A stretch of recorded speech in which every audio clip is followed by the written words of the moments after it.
That makes me wildly uncomfortable. Should have recorded that. Oh, I did. Great. You did, yeah. Okay, so we're recording the episode now. So yeah, we are. Here truly. we go. We are in Dark Phoenix parts 3 and 4, and we started it with Ben's chest. Yeah. Yeah, and this is Let's episode keep that on display. What do you say? 18 of the TV show X-Men 92. You can find us here, of course, if you found us on YouTube. We have the videos here. We also post on Spotify, Apple Music, every other podcast app. And if you like and share everywhere, please download us, even if you don't listen to us. And, if you want to give us a 5-star review and tell us how much you hate us, that's great too. Yeah. Please subscribe if you're into that kind of thing. Tell us how much or how little you hate us. I'm interested in how much. Like I want people to go big with it. I personally can't handle that kind of criticism, so don't direct any of that towards me, please. Yeah, just criticize me. It's fine. Yeah, it's all on Jim. Yeah, that's Jim is the editor too. So if you're just trying to watch along with the episode, if you want to see what we're seeing, you can watch the X-Men animated series on Disney Plus, or there's other nautical ways of finding those sorts of things. Nice. This is I'm Mike McDermott speaking, and you're my co-host Jim Vanderhorst, who will be speaking right now. No, I'm still doing a thing. I told you guys I was doing a thing. Sorry. Hold on, I'm trying to where this episode. And I'm Benjamin Caldwell. So we'll step into the time machine. Phoenix Saga Part 3 came out November 18th, 1995, and the number one song was The Final Weekend of Fantasy by Mariah Carey. It's kind of symbolic. It's like the end. Fantasy has been the number one pretty much since the Phoenix Saga aired, and it finally comes to an end. At number one, we have a big-time debut, preceding the video game by several years, GoldenEye. Big hit. Hell yeah. Everyone loves GoldenEye. It's one of the best James Bond movies. Such a good James Bond movie, they got the same guy back to reboot it again. And then hopefully they just never make another James Bond movie. That's what they're going to do, right? No one's going to make any more James Bond movies because he died. So yeah, he's very dead, right? Yeah, he died. I got to say, just like James Bond is dead, do they retire 007 necessarily? No, they're going to bring back James Bond in another continuity because they can just make any James Bond, any continuity. I just got to say, as much as I really loved some of those movies individually, as a series, that franchise just makes me feel just so tired and exhausted. So that I never go back to any of them because the overall, what the 5 movies adds up to is just like this very depressing take. And I just want them to go back to Austin Powers style James Bond. Yeah. If they're going to do it at all, it should be fun.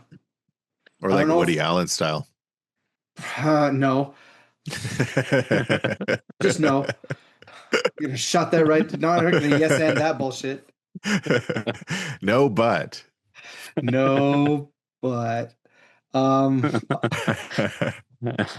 GoldenEye was my first and like define, like that's the only James Bond I really knew. I've actually I don't think I've seen any of the ones before that actually, so I don't really know what the earlier Austin Powers style, as you call it, were like.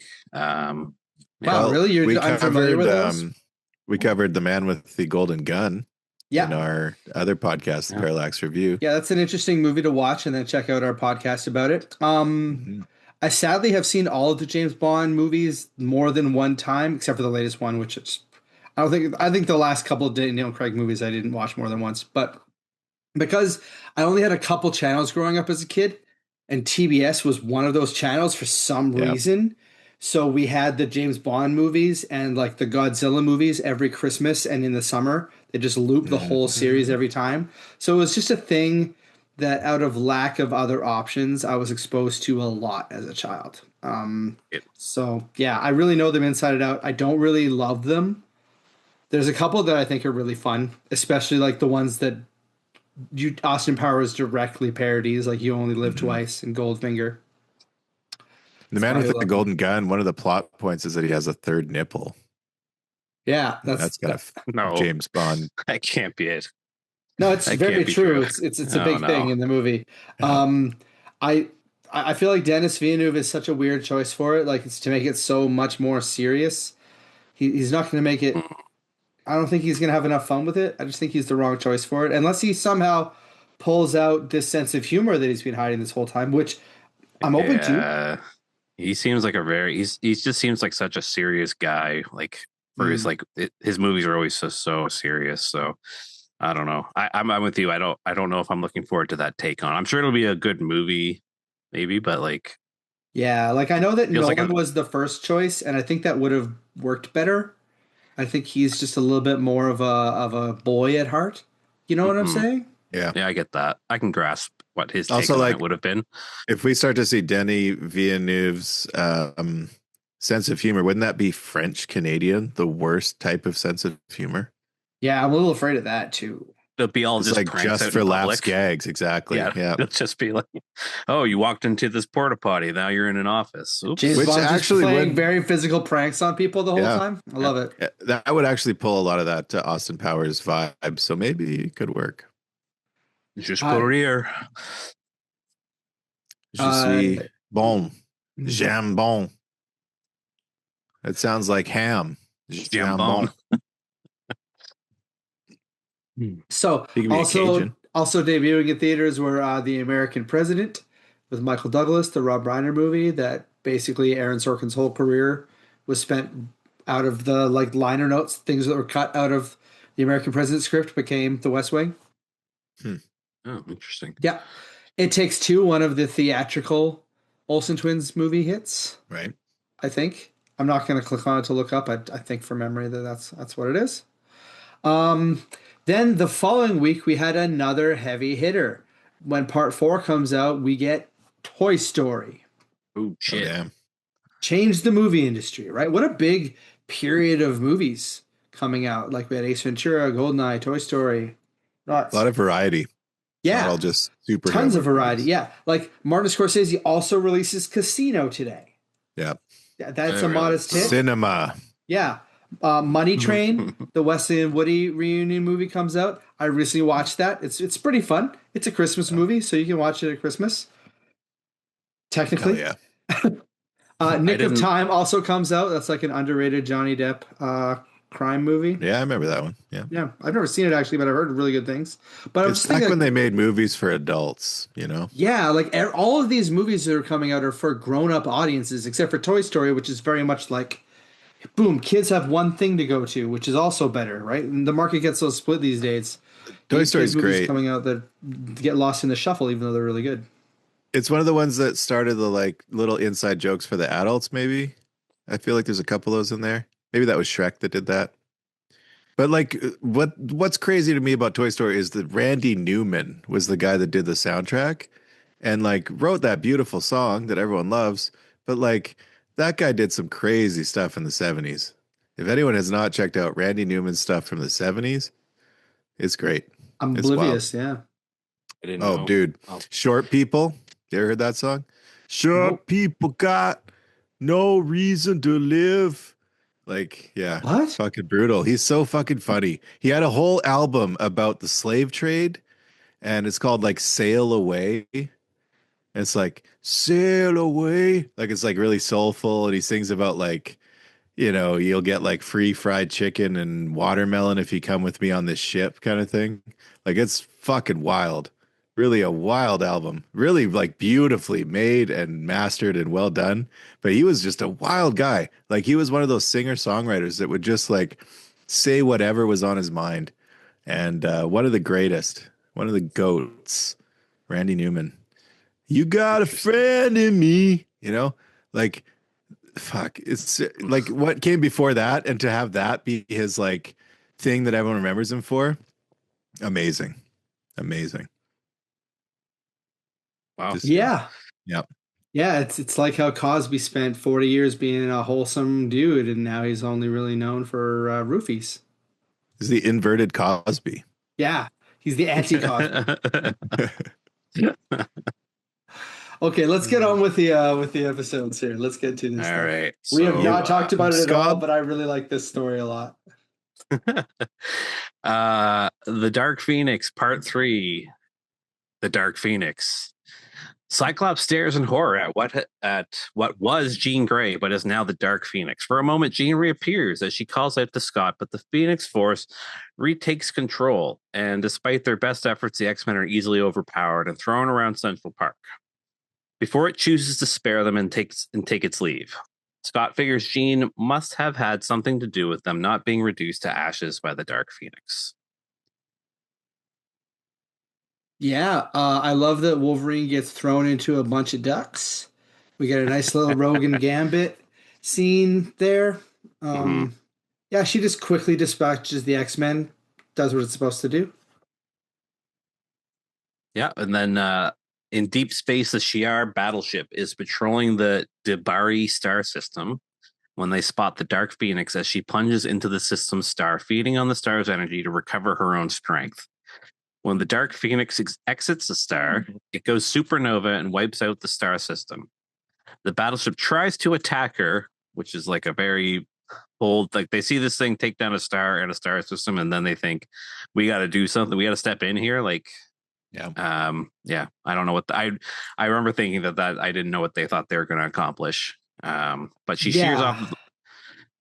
She makes really quick work of them. It makes more sense in the comic books because the Debari star system in the comic books is populated by like 3 billion people, and she kills all of them.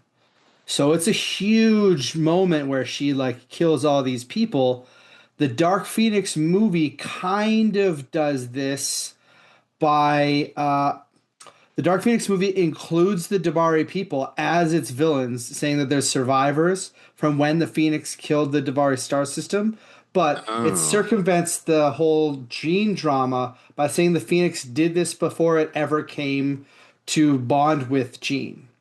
So it's kind of like taking out the emotional heft that could exist. It would be a good story to have the Debari try to take revenge on Jean, but it's not Jean's fault. So it just doesn't make a lot of sense. They're just cruel, evil villains for its own sake, very boogeyman-ish with the whole shape-shifting, and their introduction is a really memorable scene, but it's just what the fuck is it? It's just really weird. I've never been a big fan of that, but like the potential exists in the movie version of this to go real big, right? Like say our Jean in a movie like Sadie Sink potentially at this point. By the time this episode comes out, we'll probably already know who Sadie Sink is playing, and it won't be Jean Grey. But potentially at this point, the rumors are that Sadie Sink is going to be Jean Grey. Imagine Sadie Sink wiping out a whole planet. And then the consequences of everything that come after this in the story are a lot more severe, right? It makes a whole lot more sense if she's actually killed billions of people. Hmm. Yeah, So no, does I that had no mean idea that the that. Debari are no more? Like they've been wiped out by this? Yeah, yeah. Hmm. In this, the Debari don't exist. They're just the name of the star system. In the comic books, the Debari get wiped out. Maybe there is a story where the Debari hunt down Jean later. I don't know. It wasn't from the eras that I was reading comic books. It just winds up being a very dumb movie because, again, they've circumvented the potential to tell a very interesting story. I understand why the cartoon does it. This is a show for 8-year-olds, but the potential is really there for something really big. I think that this would be the biggest, most impactful story if everybody, falls in love with Jean Grey across this period of a couple movies, and then she freaking kills a whole planet full of people. 8-year-olds, dude. Technically correct. 8-year-olds love that shit. That's kind of correct. 8-year-olds do love massacres. Yeah, they're all fascists. Yeah. They grow out of it, hopefully. But, I remember when I was, an 8-year-old kid, I was basically a little fascist, thinking all these things were cool and edgy and all that shit. And then We don't all grow out of it. Ideally, right? Some of us stay 8 years old forever. Then they vote. Beautiful little boys. Keep going. But she shears off the wings of its ship, and she does spare the crew. The commanding officer of the ship contacts the Shi'ar homeworld to notify Empress Lilandra of the danger. So we got Charles's old girlfriend back in the mix. Yeah, obviously this is like making the big like cosmic connection for the Phoenix, like you kind of already explained, and pulling back in characters we've already met. Yeah, I dig that. Yeah, Back we on get to Earth, see a couple. We get a couple cameos when she leaves the planet in the first place, right? We see Doctor Strange noticing. We see. I think we yes, see that's Emma right. again. Yeah. That's right. Yeah. Back on Earth, the X-Men bait their trap to capture Jean and the Dark Phoenix. Jean arrives at her childhood house, her mind having regressed to that of a child.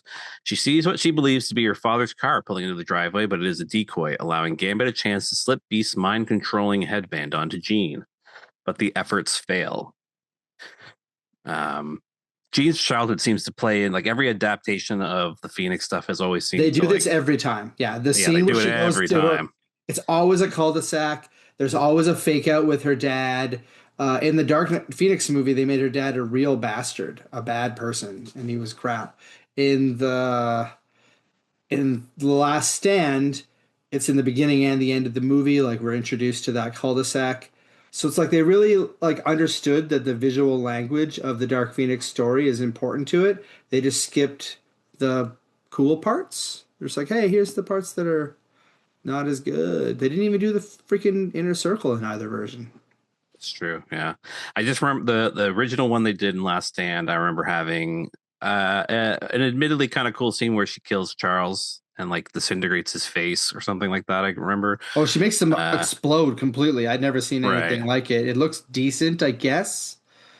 I mean, it's also the movie that has the first ever de-aging, and that looks horrible. So at least Yes. this one effect of it, like obviously it's not as good as in 5 years later in Looper. There's a much better guy exploding into a million pieces shot, but yeah, it's fine. I just hated the story by the time I got to that point. I just knew I just wasn't gonna get to see anything that I loved about this story in that movie, in either of those movies. Hmm. Yeah. The second attempt at it, I think, revolves entirely around killing off Mystique, which is like a Doesn't have anything very, to do with the story at all. Mystique is never a no. part of the Phoenix Saga. Yeah. Oh, well. Let's go.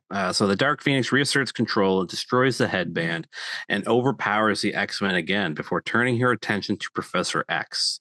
This time, she makes certain Jean can interfere again from stopping the Dark Phoenix from committing murder by after destroying the Professor's hover chair. I did that on purpose. I totally left a huge grammatical error and a floating word that doesn't make sense. Just throw Stopping. you off. Yep. Okay, perfect. Thank you. Testing you. You passed the test. Also, like, what a great move just to throw Charles out of his chair. Yeah. Like, well, there you go. What are you gonna Not do, so pal? tough. Not so tough without your chair. She moves in for the kill. Xavier forces the fight into the astral plane of Jean's mind. Xavier conjures astral plane armor to do battle and teams up with Jean to overpower the Phoenix Force, sealing her away. Jean regains control of her body, and her uniform changes from the dark red and gold of the Dark Phoenix back to the green and gold of the Phoenix. A lot of symbolic color coded costume work going on here. Yeah, I Any like the thoughts on? consistency that Xavier goes back to the costume that he's used when he fights in the astral plane before. He's clearly got his like go-to Mhm. design. However, the X-Men's success at getting Jean back in control of her body and shutting up the Phoenix Force for the time being is short-lived, as Lilandra appears with her Imperial Guard in full battle armor with a proclamation from the Shi'ar High Council. The being known as both Jean Grey and the Phoenix must die. Dun dun dun. Yeah, it's a good cliffhanger. Really good Like cliffhanger. feels really unwarranted. It's like she really doesn't deserve it. So you're like, holy shit, Lilandra, why are you doing this? I mean, I Pretty think good, man. knowing what they witnessed personally and without really having that connection to Gene, I get why they could say why one person should get the yank there, like should be put down, I guess. But yeah, I don't know. It's a good cliffhanger. I found this episode kind of like structurally kind of odd, I guess. It's kind of like it's sort of like the last two episodes where the first one feels like it's setting up the second one, and the second one's going to be a banger, and then the first one's just kind of all set up, I guess. I did True. like some of the like digital effects in this couple episodes. Like they use like real fire and like Yeah. overlaid it over like some of the background animation and stuff. Thought that was kind of Yeah. cool. Yeah, I think that like the emotional ground is stuff that we have seen a lot, so maybe we're kind of desensitized to it. But I think it's good. Like the bulk of the emotional work of Jean's story and her origin stuff it comes through here. I give it a 7. I like it. It's not where this is like we talked about with the Phoenix Saga. The Dark Phoenix is really a whole is greater than the sum of its parts situation. Mhm. Yeah, I would agree. I'd say like a 7 as well. I think it's like definitely this half of the four-parter is more engaging than the inner circle stuff to me. I generally kind of have warmed up a lot to like the space drama side of the X-Men stuff, the cosmic Yeah. stuff and all that. Like the anyway, so like I'd say around a 7 as well for me. And I know like it feels like it's leading to a big conclusion. Yeah, the whole arc is pretty good. So it's one of the better episodes. I'm glad the inner circle isn't involved at this point. Yeah. It's when yeah, when it becomes like intergalactic is when it's actually cool. Like she eats a fucking sun, man. Like Yeah, that's that's rad. wild. That is Yeah. wild. Just for that, I'm gonna give it a solid 6.999. Yeah, if she like really killed a whole planet full of people, I'd be giving it a 9 because the I emotional weight would be mean, so Not much a planet, stronger. like a whole galaxy, like a whole star system, like one Star system, yeah. star with Not a like galaxy. That's several galaxies, planets. trillions, but yeah, yeah. Yeah, did yeah, they yeah. ever Star system. really did they say that she didn't kill people? Like, or did they just not mention it? Like maybe she did. Like there's it's a lot of planets that probably went dead. I So mean, I'd they say show a dead planet and but the Shi'ar guys are kind of acting like things have gone really haywire. I think the dialogue is probably in parts lifted. I mean, Larry hmm, Parr did write it. Larry Parr also wrote like the original Pride of the X-Men attempt pilot back in the day. So it's cool that he's still around, involved with it. Par for the course.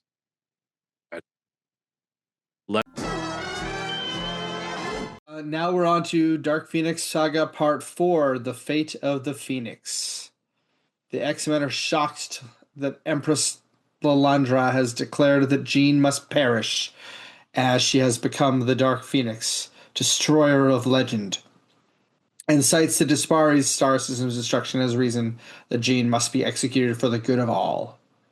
Professor X, scanning Lilandra's mind, finds an ancient Shi'ar ritual he can invoke, the Trial of Combat, pitting the X-Men against Gladiator and his Imperial Guard for custody of Jean. If the X-Men win, Jean is theirs to deal with regarding the Dark Phoenix. However, if the Imperial Guard wins, Jean must die. Lilandra approves of this challenge. Lalandra approves, but she has to get in touch with what the Kree and the other ones. That's true. She yes, there's communicates a with the Kree hive mind, Supreme Intelligence or Supreme Overlord, and the Queen of the Skrulls. Right. yep. Yeah. So again, we see that Kree hive mind thing that just gets wiped out instantly in the Marvels, thus eliminating any chance to make an interesting comment about how AI running society is potentially bad. Sigh. Hmm. I think they made the comment that it's bad because they just destroyed it, right? Like isn't that itself a comment? Yeah, but then they wound up with a villain that just means nothing. I suppose. The villain is technically right, honestly, in that movie. Hmm. I find it more fun than most people do, but still, the villain is right. I Roger's gonna do. do. Maybe not I right to do. genocide the Skrulls all over the place, but Hmm. right to like hate Captain Marvel for what they did because Captain Marvel like fucks them up. Even though it's never really explained why Captain Marvel damaged their son. It's kind of a mess. It's fun though. Was Gladiator in Captain Marvel? No, he hasn't been in any of them yet. Was he No, in? but he was in Gladiator 2. Really fun movie. Oh, They cool. fight sharks in the Coliseum. Hmm. Fought and ran the world. Yeah. I do like how they're set up here. The challenge here kind of invokes this 2005 drama between Eddie Guerrero and Rey Mysterio, where they have battled for the custody of Dominic Mysterio. It's kind of the same thing in my mind. Hmm. They're not gonna kill Dominic Mysterio at the end of it. You don't That's know not what a Eddie had planned. consequence. You don't know what Eddie had planned if he had won. Are you gonna speak ill of Eddie Guerrero on No, my show, son? I'm just saying. It just reminded me of that. This is essentially the Hmm. same story. Totally the same. There's even a ladder match Totally. on the moon, That's right. which Yeah. happened at SummerSlam because SummerSlam was on the moon. Hmm. You know, I that's knew it actually well. when I stopped watching wrestling. That's like that When exact they went show. to the moon. Yeah. That's when I was out. I was like, fuck this. They're spending all this money on the moon instead of curing cancer. All that work they put into like overcoming the gravity was like, see, it just went to waste. Like it just didn't work out. I mean, if you think about it, pro wrestling on the moon would be awesome because of the lower Oh my gravity. god, We yeah. could do Mhm. crazy awesome things. I think Javon Evans might have a risk of flying off into space just by getting vert. Mhm. Yeah. As the X-Men prepare on the Landra ship, Jean dresses in her old Marvel Girl outfit again to get Cyclops all worked up, Pretty much.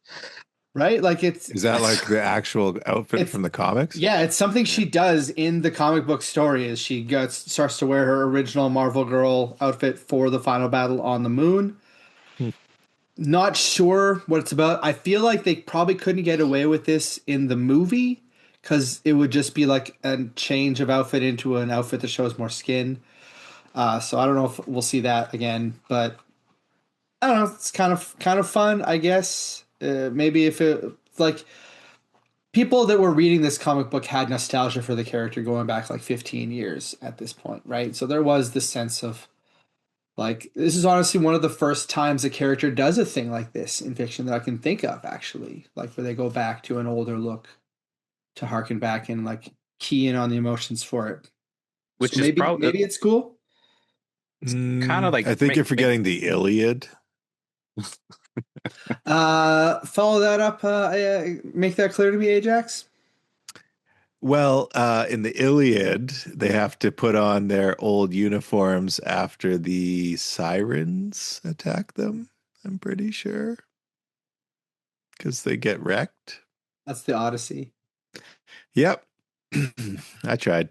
I'm gonna sound really clever by referencing something very old and hope that nobody in the room read it as part of their university he degree. was just trying to copy my WWE ladder match joke. It's fine.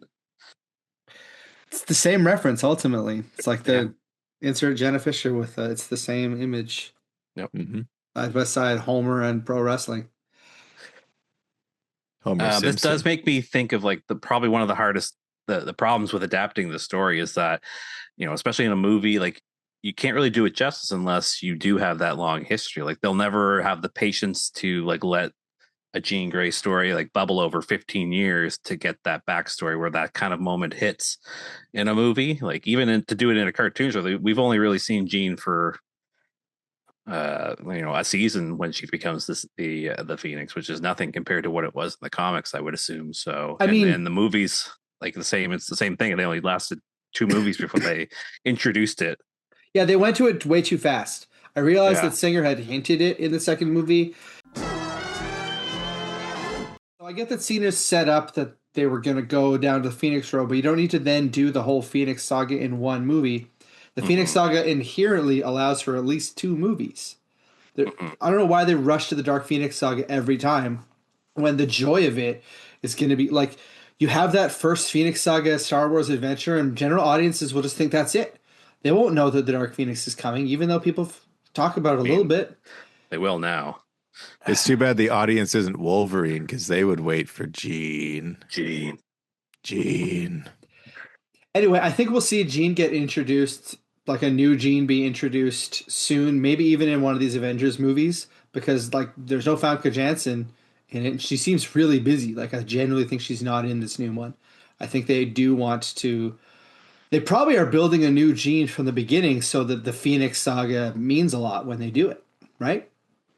That makes the most sense. Yeah, now that Fox is Ideally. in control of all of it. Yeah, ideally. Fox loved just doing things in one shot and like never looking back. Totally, like they wasted Apocalypse in one movie. Cardinal Yeah. Sin. Like, how did they waste that character so badly? Mhm.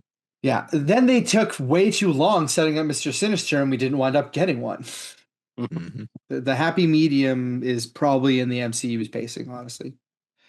Well, they're pacing in the first couple phases. Phase 4, 5, obviously, are just all over the place, and things things all have to cohere in one movie now, and that feels like a big risk.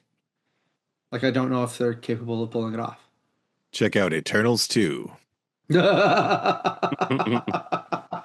That's actually the best joke name for Doomsday. I gotta remember that.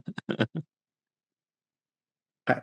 The trial of combat soon gets underway, and it is clear that the X-Men are no match for the Shi'ar Imperial Guard. One by one, they're defeated and knocked out cold until only Cyclops and Jean are left. There's a very iconic image, a cover from this story where like the two of them are kind of against everybody on the dark side of the moon. You see all the Shi'ar Guard surrounding them. It's been redone many times. It's a great image. It should be the cover of the movie poster, etc. After hiding themselves and discussing some final thoughts with each other, the two lovers charge out. But when Cyclops is knocked out, the stress causes the Dark Phoenix to awaken again. She easily takes out the Imperial Guard. Lilandra orders the weapons on her cruiser armed and aimed at Jean, but Xavier physically disarms the weapon system to stall for time.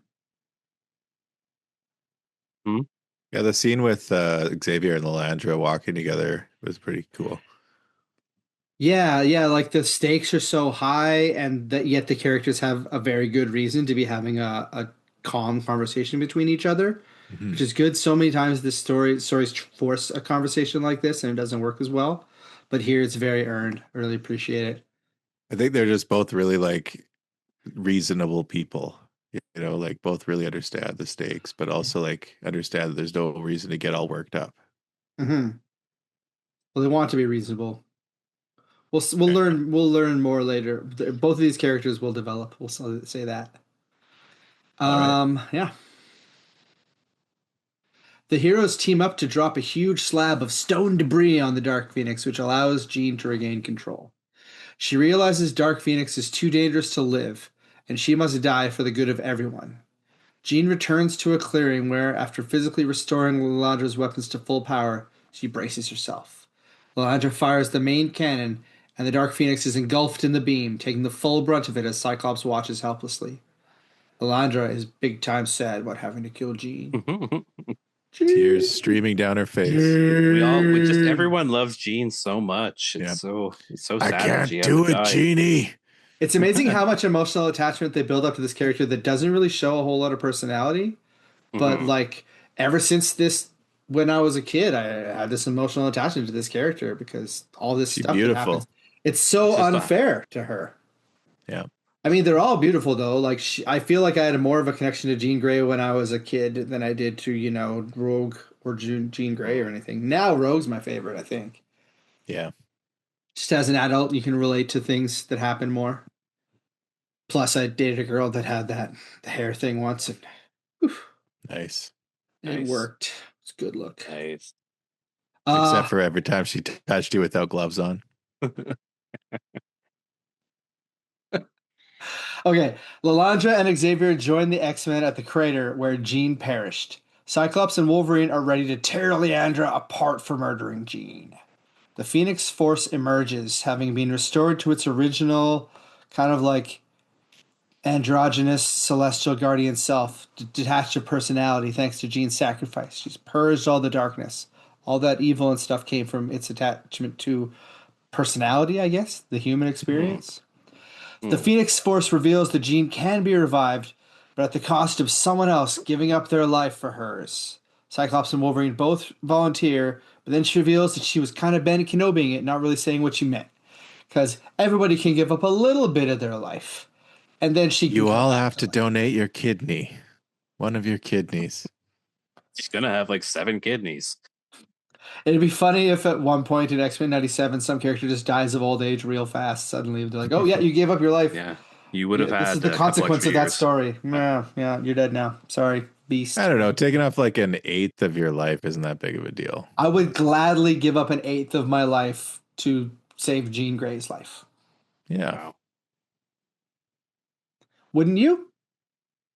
I don't know her, so no, probably not. I mean, if you knew Jean Grey, obviously, I'm not saying like, oh, a stranger, but I don't know. I don't know. People give blood and plasma. I feel like as long as that person wasn't like a racist Nazi fascist, True. which is a billion people on the planet.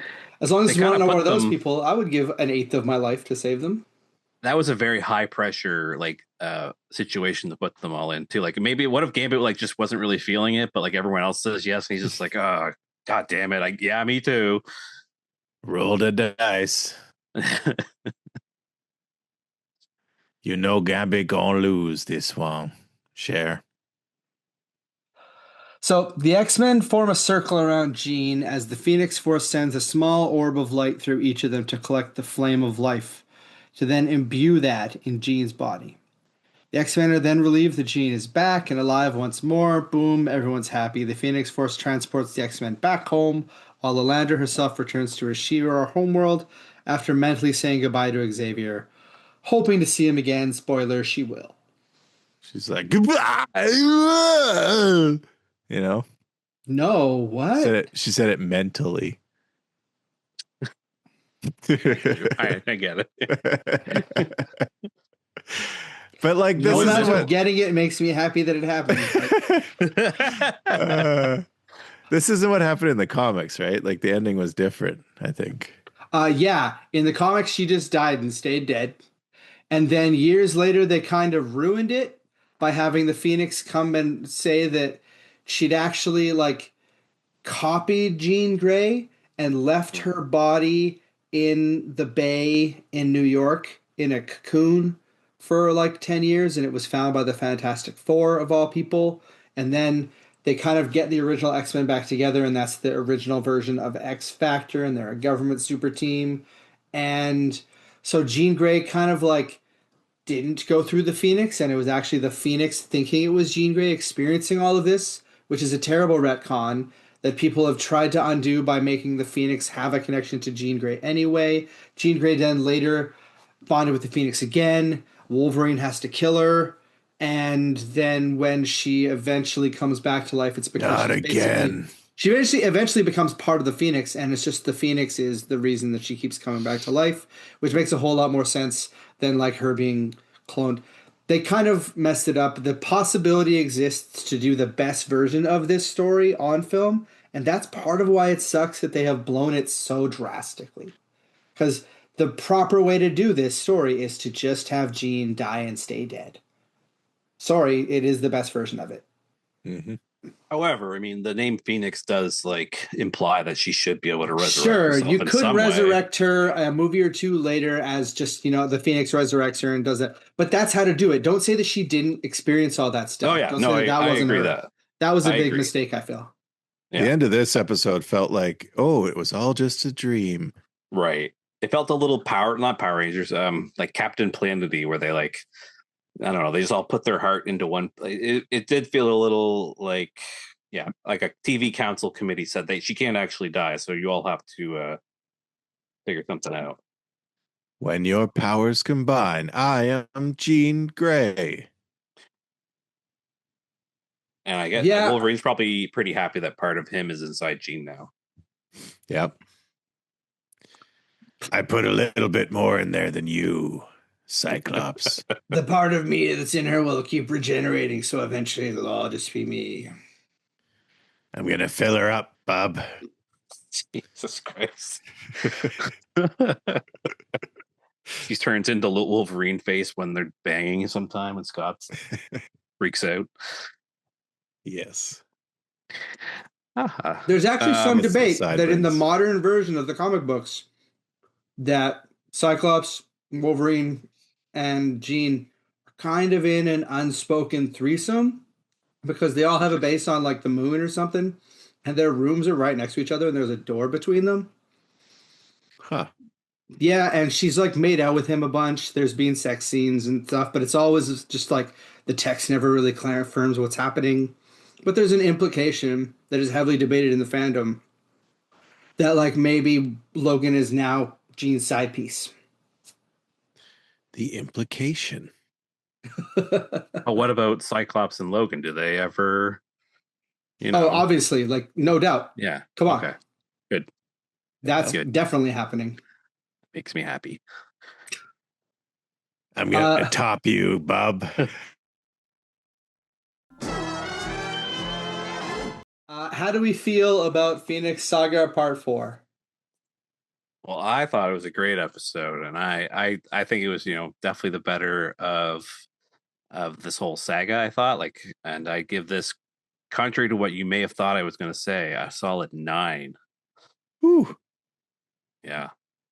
Yeah, I think I also give this a 9. I really like the episode. I know that it's a little bit like little loosey goosey bit at the ending, but I also love that she's alive and gets to keep being a character in the show. So, I mean, it's a show for 8-year-olds. As a show for 8-year-olds, yeah, this is a 9. This is a great episode. Again, like 8-year-olds, dude.